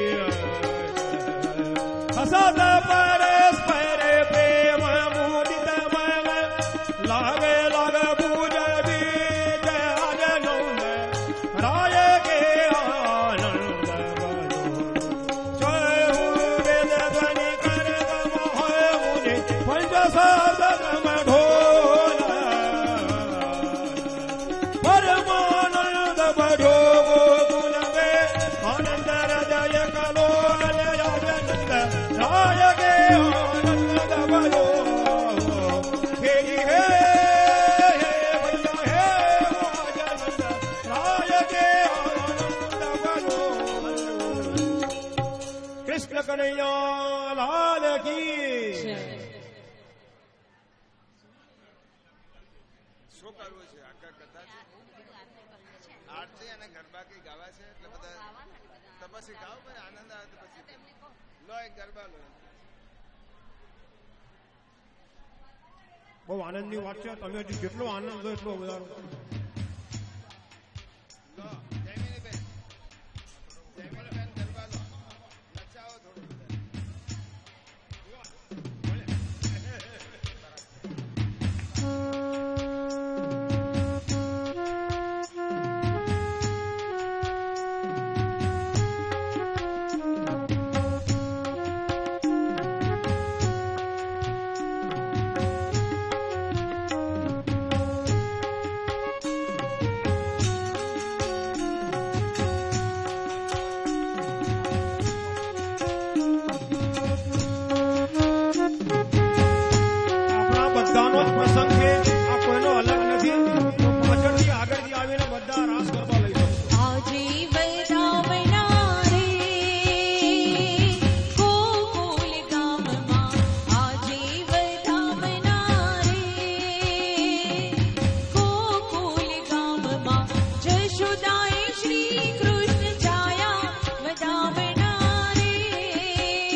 કનૈયા લાલ કી જય. 6:45 થયા છે. ગઈકાલની જેમ મારી ઘડિયાળ 40 મિનિટ પાછળ નથી, એટલે 7 વાગ્યા સુધીમાં નંદ મહોત્સવની કથાનું થોડુંક વર્ણન સાંભળી અને પછી આરતી અને વગેરેનો ક્રમ રહેશે. ગઈકાલે સમયની થોડીક ઘડિયાળને કારણે 40 મિનિટ મોડું થયું. આજે નંદ મહોત્સવની આપણે આ કથા જે શ્રીમદ ભાગવતમાં વર્ણવી છે, જન્મ પ્રકરણની કથા પૂર્ણ થઈ અને હવે તામસ પ્રકરણની શરૂઆત થાય છે. સાધન, પ્રમાણ, પ્રમેય, સાધન અને ફળ. સુખદેવજી મહારાજ પરીક્ષિત રાજાને નંદ મહોત્સવની કથા કહેતા કહે છે કે રાજન, નંદસ્ત્વાત્મજોત્પન્ને જાતાલ્લાદો મહામનઃ आहूय विप्रान् वेदज्ञान् स्नातः सुचिरलंकृतः. રાજન, નંદ બાબાને ત્યાં પુત્રનું પ્રાગટ્ય થયું. 18 શ્લોકો પ્રિયજનો, નંદ મહોત્સવના 18 શ્લોકો આનંદના ઉત્સવના શ્લોકો છે. તમારે ત્યાં કોઈ પણ પ્રસંગ શુભ આવવાનો હોય ત્યારે શ્રીમદ ભાગવતના 18 શ્લોકોનું પારાયણ સૌથી પહેલા તમે જો કરી દો તો તમારે ત્યાં આવેલો પ્રસંગ ખૂબ શાંતિ અને આનંદ ઉલ્લાસપૂર્વક પૂર્ણ થાય છે. 18 શ્લોકોમાં સુખદેવજીએ વર્ણન કર્યું છે. નંદસ્ત્વાત્મજોત્પન્ને, આત્મા પુત્રનો ઉત્પન્ન થયો. જાતાલ્લાદ, હવે એક જ શબ્દ ઉપર મહાપ્રભુજીએ કહ્યું છે કે આનંદ 3 પ્રકારના છે. એક નિતાલ્લાદ, એક કૃતાલ્લાદ અને એક જાતાલ્લાદ. આખા વ્રજવાસીઓના મનમાં આનંદ ઉભરાયો છે. જાતાલ્લાદો ક્યારે કહેવાય? એક ઉપમા આપણે સમજાવું. તમારે ત્યાં છોકરાનું, તમારા દીકરાનું લગ્ન હોય, દીકરાના લગ્નમાં વરઘોડો નીકળેલો હોય અને તે વખતે માતા પિતા, એના ભાઈ બહેન જે ઉત્સાહ અને ઉમળકાથી નાચે છે, એમને કોઈએ કહેવું નથી પડતું કે નાચવાનું છે, એને જાતાલ્લાદ કહેવાય. સગા સંબંધી બીજા આવ્યા હોય એને તમે વાંચવા બોલાવો. જેવી રીતે હવે ઉદાહરણ આપું, અહીંયા નંદ મહોત્સવની કથામાં જે લોકોએ આનંદથી ગરબા ગાયા એ જાતાલ્લાદ છે.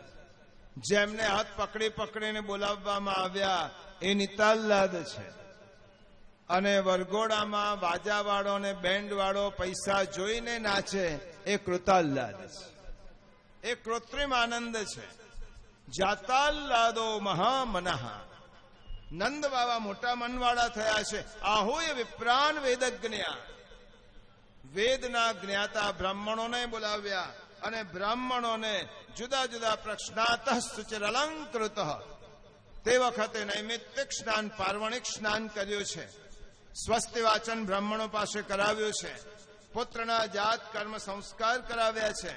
અને તે વખતે નંદ બાબાએ 7 અનાજના ડુંગરો ઉભા કર્યા છે.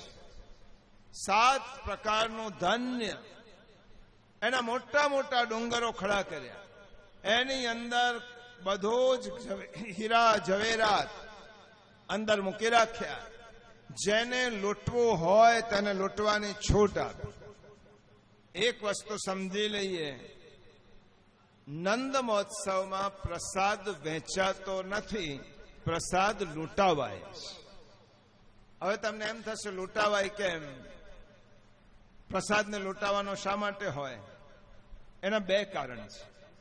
જેની પાસે સીમિત વસ્તુ હોય એ વહેંચે, અને જેની પાસે અમર્યાદિત વસ્તુ હોય એ લૂંટાવે. લૂંટાવાનો અર્થ શું થયો? અમર્યાદિત સામગ્રી છે. એટલા માટે જેને જોઈએ તે લૂંટે. બીજી વસ્તુ, આપવાથી તો સમાન ભાગે અપાય, પરંતુ જ્યારે લૂંટાવવાનો હોય ત્યારે જેના ભાગ્યમાં જેટલું હોય એટલું જાય. આગળ ખોડા પાથરીને ઉભેલા હોય એને એક પણ શક્કરપારો ના મળે, અને દૂર બેઠેલો હોય એને ભાગ્યવશાત એક મળી પણ જાય.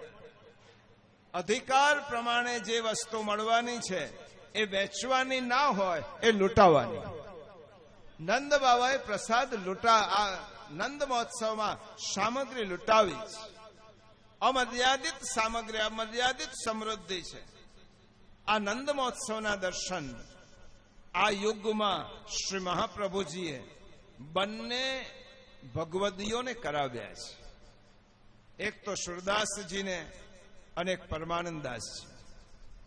સુરદાસજી સુરસ્વામી મહાપ્રભુજીના ચરણ સ્પર્શ કરવા માટે ગૌઘાટ પર આવ્યા છે. સાથે એક સેવક છે, અને પહેલા સુરસ્વામી તરીકે ઓળખાતા. પહેલી વસ્તુ સમજી લો, આપણા સુરદાસ એ જન્માંધ છે. જન્મથી અંધ હતા, એમની આંખો વચ્ચેથી ગઈ નથી. અને એક બિલ્વ મંગલદાસ સુરદાસ છે, જેમને કરા રવિંદે ન પદા રવિંદમ લખ્યું. એમને પોતાની આંખો જીવનના વચલા ગાળા દરમિયાન તેમને જાતે કરીને નષ્ટ કરી, કારણ કે આંખમાં કામ વિકાર ગયો. પણ આપણા સુરદાસજી જન્માંધ છે. એક વખત સુરસ્વામી તરીકે ઓળખાતા. એક વખત પોતાના ઘરથી નીકળી અને સુરસ્વામી એક ગામમાં રોકાયા છે. અને ગામમાં તેમની પાસે તો ત્રિકાલદર્શી હતા. ગામમાં રોકાયા પછી લોકોને લાગ્યો, એક માણસ દુઃખી થતો થતો સુરસ્વામી પાસે આવ્યો. મહારાજ, મારી ભેંસ ખોવાઈ ગઈ છે, ક્યાં મળશે? અને સુરસ્વામીએ કહ્યું, આ જગ્યાએ તારી ભેંસ છે, લઈ આવ. અને તેને ભેંસ ત્યાંથી મળી. પેલા માણસે આખા ગામમાં જાહેરાત કરી કે આપણે ત્યાં આવેલા એક સુરદાસજી બહુ પ્રતાપી અને પ્રભાવી મહાત્મા છે, એ ભવિષ્ય જાણે છે. અને બીજા દિવસથી લોકોની લાઈન લાગવા માંડી. સુરસ્વામીએ સેવકને કહ્યું, હું પૂજન કરાવવા માટે જન્મ્યો નથી. આ તો લોકો પ્રતિષ્ઠા આપશે, પૈસો આપશે. મારે તો પૈસો પ્રતિષ્ઠા નહીં, મારે તો પરમાત્માના ચરણારવિંદમાં પહોંચવું છે. એટલા માટે આ ગામ છોડી દો. જ્યાં લોકો બહુ સ્તુતિ ગામના કરવા લાગે તે ગામને છોડીને આપણે અજાણ્યા ગામમાં જઈએ, જ્યાં કોઈ ઓળખતું નથી. અને સુરસ્વામી આગળ ગયા છે. ખબર પડી શ્રી મહાપ્રભુજી બિરાજે છે ત્યાં. સંધ્યા વંદન કરતા હતા. સુરસ્વામીએ સેવકને કહ્યું કે મેં મહાપ્રભુજીનું નામ સાંભળ્યું છે, મારે એમના ચરણ સ્પર્શ કરવા છે. સુરસ્વામીને લઈ સેવક આવ્યો. શ્રી મહાપ્રભુજીએ પહેલું જ બોલ્યો, આવો સુરદાસ, હું તો તમારી ક્યારની પ્રતીક્ષા કરતો હતો. ક્યાં હતા? લીલાનો જીવ હતા ને સુરદાસજી તો. પછી કહ્યું કે બેસો, અમે સાંભળ્યું છે કે તમે બહુ સુંદર ભજનો બનાવો છો, બહુ સુંદર રચના રચો છો, તમારું કોઈ પદ સંભળાવો. અને સુરદાસજીએ, સુરસ્વામીએ પદ સંભળાવ્યું. હઉ પતિતન કો ટીકો, મૌસમ કૌન કુટિલ ખલ કામ. હું તો પતિતન કો ટીકો છું, હું પતિત નથી, પણ પતિતોમાં પણ જે મહાન છે એ છું. મૌસમ કૌન કુટિલ ખલ કામ. સુરસ્વામીએ કહ્યું, મહાપ્રભુજીએ કહ્યું, सुरदास, सुर हो और घिघियात हो, कुछ भगवद लीला पद सुनाओ. सुर छो અને ભગવાનની સામે રડો છો શા માટે? ભગવદ લીલાનું પદ સંભળાવો. અને સુરદાસજી વિનંતી કરી, કૃપાનાથ, ભગવદ લીલા હું જાણતો હોઉં તો સંભળાવું ને, મને તો કોઈ ઠાકોરજીની લીલાનું જ્ઞાન નથી. અને મહાપ્રભુજીએ કૃપા કરીને કહ્યું, સુરદાસ, યમુનાજીમાં સ્નાન કરી આવો, હું તમને દીક્ષા આપું છું. સુરદાસજી સ્નાન કરીને આવ્યા છે. અને સ્નાન કરીને મહાપ્રભુજીની સન્મુખ બિરાજ્યા છે. મહાપ્રભુજીએ સુરદાસજીના મસ્તક પર પોતાનો વરદહસ્ત પધરાવ્યો છે અને દશમશ કંદની અનુક્રમણિકાનું પઠન કર્યું છે. અનુક્રમણિકા બોલી ગયા. અનુક્રમણિકા જેમ જેમ મહાપ્રભુજી બોલતા જાય છે તેમ સુરદાસના ચિત્તમાં ઠાકોરજીની લીલાઓનું સ્ફુરણ થવા લાગ્યું. કૃપાનો જીવ, લીલાનો જીવ અને મહાપ્રભુજીની કૃપા એક એક લીલાઓ પ્રગટ થવા લાગી અને ઠાકોરજીના જો એક એક લીલાના દર્શન ચર્મ ચક્ષુ ભલે બીડાયેલા છે પણ ચિત્ત ચક્ષુ ખુલી ગયા છે અને સુરદાસજીએ પોતાના અંતરમાં ઠાકોરજીની લીલાનું અવગાહન થવા માંડ્યું. આંખો અને મહાપ્રભુજીએ કહ્યું, સુરદાસ અબ સુનાઓ. અને તે વખતે સુરદાસજીએ પુષ્ટિ માર્ગના કીર્તન સાહિત્યનું શિરમોર કીર્તન એટલે નંદ મહોત્સવનું કીર્તન વ્રજ ભયો મહરકે પૂત જબ યહ બાત સુને એની બે ટૂંક સાંભળીશું. કારણ કે નંદ મહોત્સવમાં સુરદાસજીને જો સ્મરણ ન કરીએ તો નંદ મહોત્સવ અધૂરો રહે. એટલા માટે વ્રજ ભયો મહરિકે પૂત એ કીર્તન સાંભળી અને પછી થોડીક કથાનો ભાગ છે. આજે મોડું નહીં થાય. બ્રજ ભયો મહરકે પૂત જબ યહ બાત સુની સુનિયો નંદ સબલુ ગોકુલ ગણિત ગુની બ્રજપુર બપુરે પુણ્ય રૂપ સુધીર ધુની ગ્રહલ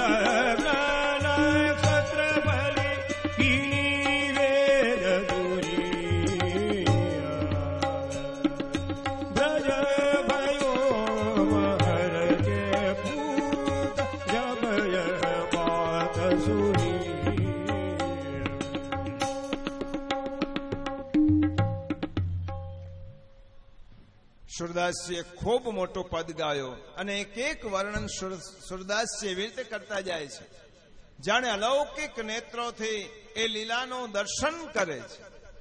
અને દર્શન કરતા કરતા ગોપિકાઓ કેવી રીતે આવી બહિરંગ લીલા અને સુરદાસજી જ્યારે અંતરંગ લીલાનું વર્ણન કરતા જાય છે મહાપ્રભુજી કહે છે, સુરદાસજી બસ અહીંયા અટકી જાઓ, કારણ કે કલયુગના જીવોનો આનાથી વધારે અધિકાર નથી. હવે અટકી જાઓ. સુરદાસજી આ કીર્તન રચ્યું છે, ખૂબ સુંદર રચના કરી છે. શ્રી નંદ મહોત્સવના દર્શન શેઠ પુરુષોત્તમ દાસજીને કાશીમાં રહેતા શ્રી મહાપ્રભુજીએ આ જ યુગમાં પ્રત્યક્ષ રૂપે કરાવ્યા છે. એમને ત્યાં ગોપ કૂવો છે, ત્યાંથી અલૌકિક રૂપે ગોપે અને ગોપિકાઓ ઉત્પન્ન થયા છે. અને નંદ મહોત્સવની ઝાંખી શ્રી મહાપ્રભુજીએ કરાવી છે. અને આ બાજુ નંદ બાબાએ 2 લાખ ગાયો શણગારેલી મંગાવી. ગાયોને સોનાના શિંગડા, રૂપાની ખરીઓ, તાંબાની પતરી પીઠ પર નાખેલા હતા. તેના ઉપર દુશાલા ઉડાડેલા હતા. સોનાના પદકની માળાઓ પહેરાવી હતી. હાથીના બચ્ચા જેવી રૂષ્ટ પુષ્ટ ગાયો નંદ બાબાને ત્યાં હતી. એક એક ગાયના ગળામાં સોનાનો ઘંટ હતો. આપણને એમ થાય કે આપણે જન્મ્યા હોય તો કેવું સારું.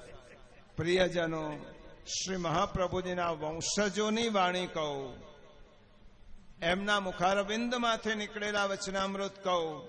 કૃષ્ણ કથામાં જે લોકો આજે બેઠેલા છે, જેમને રસ છે, જેમને રુચિ છે, એ લોકો સારસ્વત કલ્પમાં કોઈકના કોઈક સ્વરૂપે વ્રજમાં હતા જ. તો જ તે કથાનું તમે શ્રવણ કરી શકો. આપણે પણ કોઈક કાળે શ્રી કૃષ્ણની લીલાના પ્રસંગના સાક્ષી હતા. કોઈક સમય આપણને તે અપૂર્વ લાભ મળ્યો છે અને એટલા જ માટે ઠાકોરજીએ કૃપા કરી. નહીં તો કૃષ્ણની કથા, જન્મ પ્રકરણ, નંદ મહોત્સવની કથા સાંભળવાનું સામાન્ય લૌકિક જીવનું ગજું નથી અને કીર્તનનું પણ ગજું નથી. આપણે એના માટે સૌભાગ્યશાળી બની શક્યા છે. એનો અર્થ આપણે કોઈક ને કોઈક પ્રકારે ઠાકોરજીની લીલાના કોઈક જીવ હતા અને ઠાકોરજીની દ્રષ્ટિ આપણા ઉપર છે, એટલા માટે જ કૃપા કરી છે. સોનાનો ઘંટ બાંધ્યો હતો અને સોને મળેલા શિંગડા વચ્ચે મોર પીંછ શોભતા હતા. 7 અનાજના પર્વતો તૈયાર કર્યા. આપણને એમ થાય કે શ્રીમદ ભાગવતમાં લખેલી બધી જ વસ્તુ સાચી હશે. 2 લાખ ગાયને શણગારવા માટે સમય કેટલો જોઈએ? એક ગાયને શણગારવા માટે આટલો સમય જોઈએ. આવી રીતે તો 2 લાખ ગાય કેવી રીતે શણગારી હશે? પહેલો પ્રશ્ન આપણને આવો થાય. બીજો પ્રશ્ન એવો થાય, નંદ બાવા તો વ્રજમાં રહેતા એક વૈશ્ય હતા, નંદ રાજા હતા, પરંતુ તેમને ત્યાં આટલું બધું ધન આવ્યું કે સોનાના ઘંટ બાંધ્યા, સોનાને ખરી બાંધી ગાયને, અને આટલું બધું દાન આપવા લાગ્યા. પહેલા પ્રશ્નનો જવાબ એ છે કે એક ગાયનો શૃંગાર કરવામાં જેટલો સમય લાગ્યો એટલો જ સમય 2 લાખ ગાયોનો શૃંગાર કરવામાં લાગ્યો. કેવી રીતે? તમે એમ કહેશો, આ કેવી રીતે બને? અનંત કોટી બ્રહ્માંડના અધિનાયક જ્યાં બિરાજેલા હોય ત્યાં, હું એક ઉદાહરણથી સમજાવું. તમે ઘરમાં એક મેઇન સ્વિચ ચાલુ કરો તો આખા ઘરની લાઈટ ચાલુ થાય છે કે નહીં? નગરપાલિકાની મેઇન સ્વિચ એક ચાલુ થાય તો આખા નગરની લાઈટો ચાલુ થાય છે કે નહીં? સ્વિચ એક જ ચાલુ કરવી પડે. અને જો આજના જમાનામાં એક સ્વિચ ઓન કરતા આખા નગરને ઝગમગાટ ભર્યું બનાવી શકાતું હોય તો નંદ બાબાએ એક ગાયને શણગારી અને ઠાકોરજીની યોગ શક્તિના પ્રભાવથી 2 લાખ ગાયો શણગારેલી થઈ. બીજી વસ્તુ, નંદ બાબાને ત્યાં કેટલી ગાયો હશે? તો 2 લાખ ગાય દાનમાં આપી.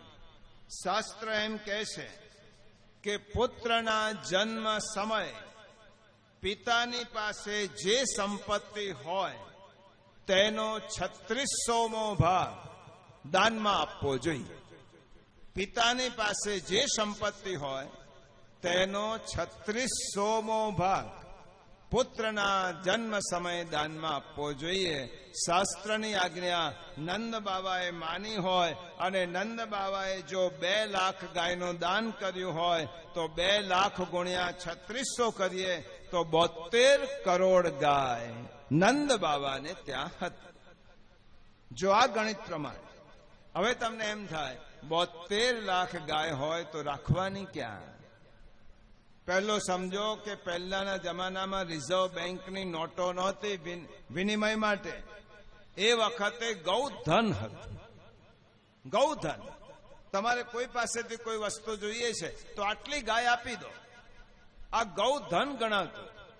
એટલા માટે રૂપિયા કે પૈસા નહીં, પણ નંદ બાબાએ, આજે હું એમ કહું કે ફલાણી વ્યક્તિ પાસે 72 કરોડ રૂપિયા છે, નવાઈ ના લાગે, કારણ કે ધન છે અને તે વખતે ગાયોનું ધન હતું. ગૌધનની પૂજા થતી ધનતેરસના દિવસે. જેવી રીતે આપણે ધનતેરસે આપણે વિત્તનું પૂજન કરીએ છીએ, દ્રવ્યનું, સોનાનું, એવી રીતે નંદબાબાના સમયમાં આ લક્ષ્મી પૂજનના દિવસે ખીરકમાં જઈ અને ગાયોની પૂજા કરવામાં આવતી. એટલા માટે કે ગાય રૂપી ધનથી જ તેમનો વ્યવહાર ચાલે. એટલે કોઈ બ્રાહ્મણને આપવાનું હોય તો એમ કહીએ ને કે 5 રૂપિયા આપ્યા તો નંદ બાબાએ 5 ગાયો આપી, 10 રૂપિયા આપ્યા 10 ગાયો આપી.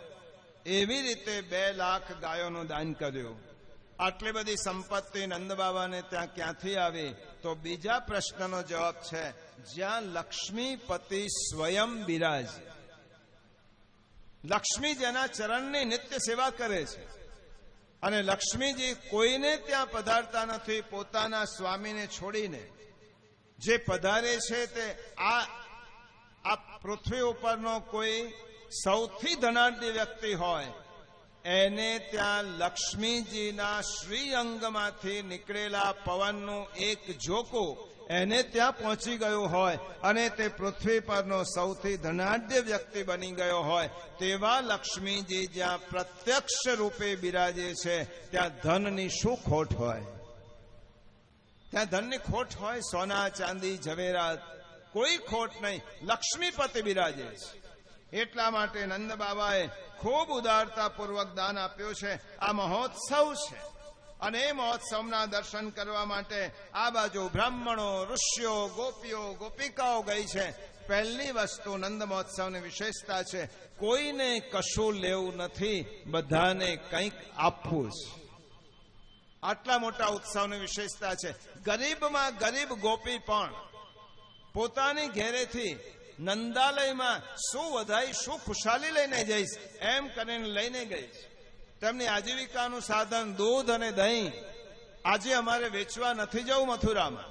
આજે દૂધ દહીં મથુરા નહીં જાય. અમારે નંદ યશોદા મૈયાને ત્યાં લાલનનું પ્રાગટ્ય થયું છે, એટલે આપણે ત્યાં જેટલું દૂધ દહીં છે એ બધું જ આપણે નંદાલયમાં લઈ જઈએ.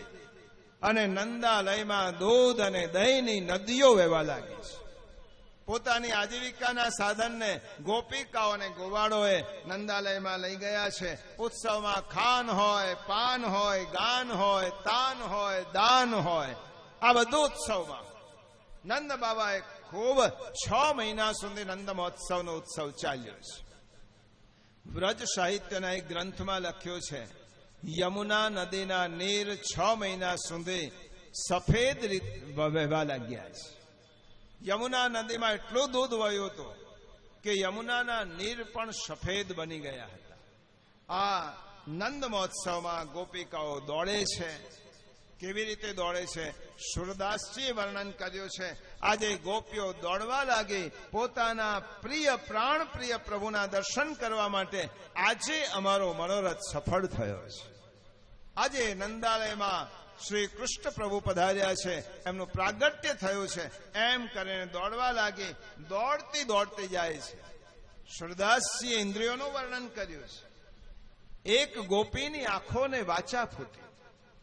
આંખો બોલવા લાગી ગોપીની, હું આખા શરીરમાં સૌથી ભાગ્યશાળી હું છું કે મારા નંદકુંવરના પહેલા દર્શન કરીશ.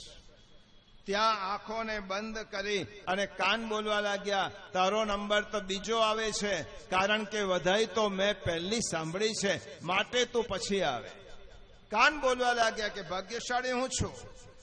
એટલી વારમાં આનંદ મને ખરો મળ્યો છે. અને એટલી વારમાં હોઠ બોલવા લાગ્યા કે કનૈયો જ્યારે વાંસળી વગાડશે ત્યારે મારા ઉપર મૂકીને વગાડશે. એટલી વારમાં હાથ બોલવા લાગ્યા, કનૈયાને હું જઈશ નંદાલયમાં ત્યારે મારા હાથમાં યશોદા મૈયા કનૈયાને પધરાવશે. એટલી વારમાં પગ બોલવા લાગ્યા કે તમે બધા ઠીક છે, હું લઈ જઉં તો તમે ત્યાં જશો ને, એટલા માટે હું ભાગ્યશાળી છું. એટલી વારમાં હૈયું બોલવા લાગ્યું, તમે બધા ગૌણ છો, યશોદા મૈયા કનૈયાને પધરાવશે ત્યારે પહેલા હૈયા સરસો હું ચાપીશ અને મને આનંદ આવશે. એમ કરીને બધી જ ઇન્દ્રિયોને આનંદ આપ્યો છે. આવ્યો છે ગોભિ ઇન્દ્રિય સહ. ઇન્દ્રિયો સાથે જે આનંદ માણે તેનું નામ ગોપી. ઇન્દ્રિય સહ ભગવદ રસમ પીબતી સા ગોપી. જે બધી જ ઇન્દ્રિયો દ્વારા ભગવદ રસનું પાન કરે છે તેનું નામ ગોપી છે. ગોપી દોડતી ગઈ છે. યશોદા મૈયાએ બધાનું સન્માન કર્યું છે. જે પોતાના હાથમાં આવ્યું તે આપી દીધું છે. એક ગોપીને 9 લખો હાર આપ્યો. ગોપી હાર લીધો. રસ્તામાં બીજી ગોપી એને મળી. અરે ગોપી, યશોદા મૈયાએ તને શું આપ્યું? જો મને તો 9 લખો હાર આપ્યો, પણ તને શું આપ્યું?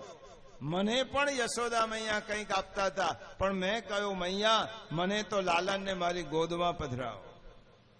અને તે વખતે પેલી 9 લખો હાર મેળવેલી ગોપી દોડતી નંદાલયમાં ગઈ. યશોદા મૈયાને કહેવા લાગી, મૈયા મૈયા તારો હાર પાછો રાખ, 1 મિનિટ માટે લાલનને મારી ગોદમાં પધરાવ.